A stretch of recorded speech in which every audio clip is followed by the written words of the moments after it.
Merci beaucoup à vous pour votre présence aujourd'hui et d'avoir accepté de témoigner dans le cadre de cette commission d'enquête. Je sais que vous êtes très nombreux aussi connectés. Alors, avant de passer la parole, je sais qu'il y a certaines personnes qui souhaitent témoigner par la suite et nous apporter des précisions. Moi, j'ai deux petites demandes de précision par rapport aux propos introductifs. La première, c'est que vous nous avez indiqué avoir fait 30 à 40 signalements auprès de la cellule du ministère des Sports. Est-ce que vous pouvez nous dire rapidement, est-ce qu'il y a eu des suites? Quelles ont été ces suites? Est-ce qu'il y a une instruction aujourd'hui de ces signalements? Et où est-ce que ça en est peut-être? Et une précision aussi, vous avez évoqué parfois la présence de conciliateurs qui viennent pour régler certaines affaires, et je suppose que de la manière dont vous le dites, c'est pour éviter des plaintes ou des signalements ou des instructions. Vous avez parlé de cadre national.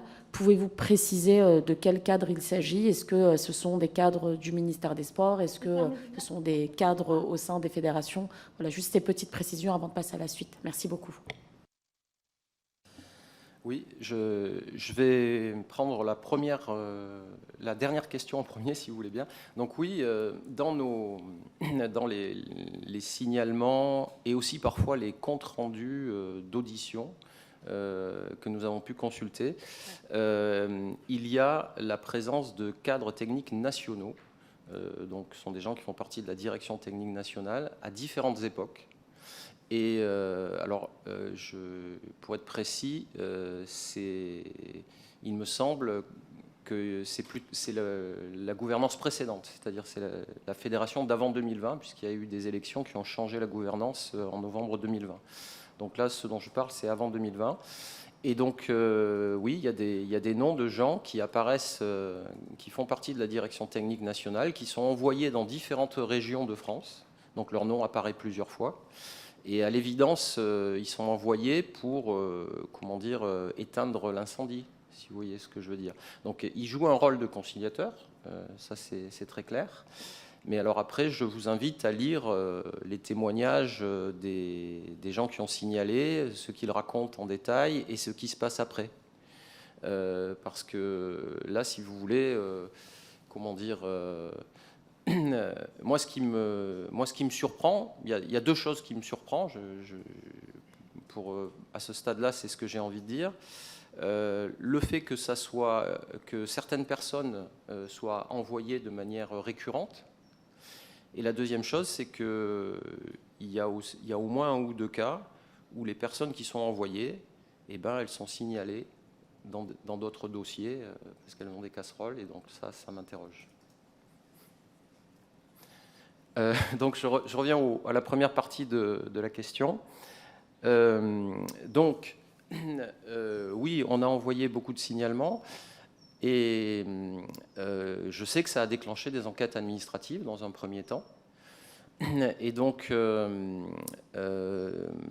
j'ai moi-même été auditionné par deux DRAGES, celle de Paris, celle du Val-de-Marne et par la SDJES de l'Hérault, de la préfecture de l'Hérault. Dans les deux premiers cas, j'ai trouvé les enquêteurs très, très sérieux, très professionnels. J'étais très satisfait de l'entretien.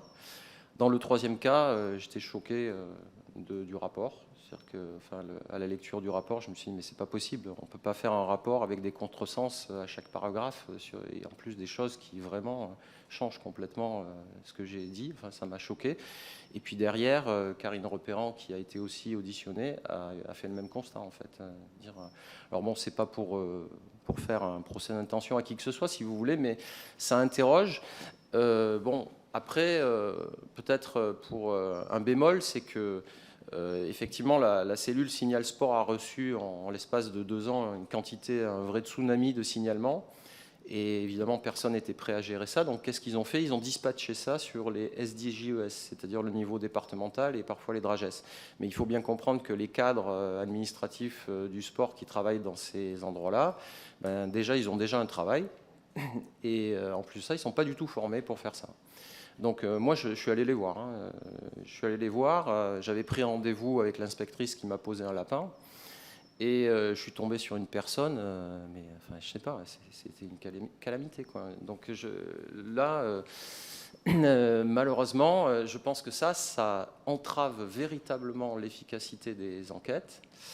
Et après, bon, évidemment, il y a des hypothèses qu'on ne peut pas ne pas faire. On est dans le monde du sport. Dans le monde du sport, tout le monde se connaît. Moi, dans mes signalements, j'ai des exemples d'entraîneurs qui entraînaient à haut niveau dans un pôle France. Et puis, quelques années après, aujourd'hui notamment, ils se retrouvent conseillers administratifs dans une DRAGES. Et c'est eux qui gèrent ce genre de dossier. En tout cas, il y a des dossiers comme ça qui passent entre leurs mains. Vous voyez le problème, quoi. Ça veut dire que tout le monde se connaît. Si ça se trouve, il tombe sur un dossier, il connaît le mec parce que avant ils étaient collègues entraîneurs ensemble. Ça peut arriver. Vous voyez. Donc là encore, c'est pas pour faire un procès d'intention, mais c'est la description d'une situation telle qu'elle est. Nous, on a vu des cas où la personne qui avait été nommée responsable du dossier lutte contre les violences dans sa région, son département, nous, on l'avait cité dans 3-4 dossiers par des victimes ou des témoins, si vous voulez. Je pense qu'aujourd'hui, ça a un peu évolué. Au fur et à mesure, les choses se mettent en place. Mais ma lecture, en alignant, comme je vous disais tout à l'heure, quand je balaye tous les dossiers, tous les témoignages, et à la première lecture, on voit ça. Il n'y a pas de doute qu'il y a des collusions, il y a des arrangements, voilà. Donc, je veux dire, si nous, associatifs, on se rend compte de ça, pourquoi les gens qui sont chargés professionnellement des enquêtes ne s'en rendent pas compte? Et il me manque une partie de la question.